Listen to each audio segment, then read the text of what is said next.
All right, so we are sitting at a steady 250.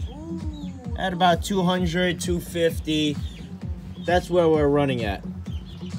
People say charcoal, you can't control it. Those are people who don't know what the fuck they're talking about.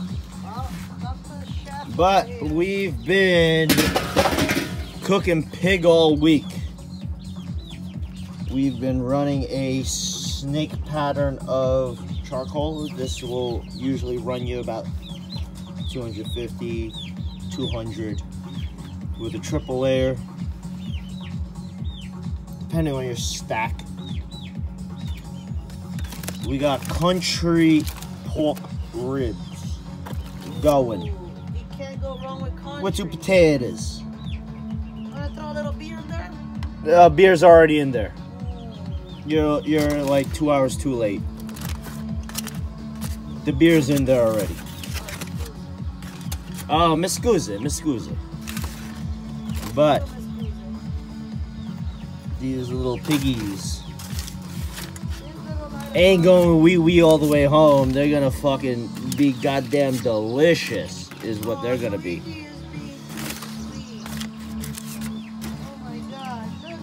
Oh my goodness.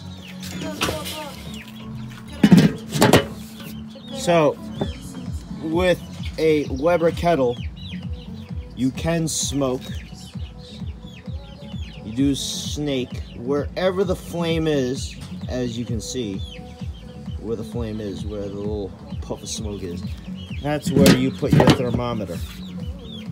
Then, your vent is completely on the opposite side. Drags the heat over. You can cook this baby for almost, the longest I've pulled one of these is about 19 hours without refueling. But there have been better, there have been worse. Stay tuned, guys.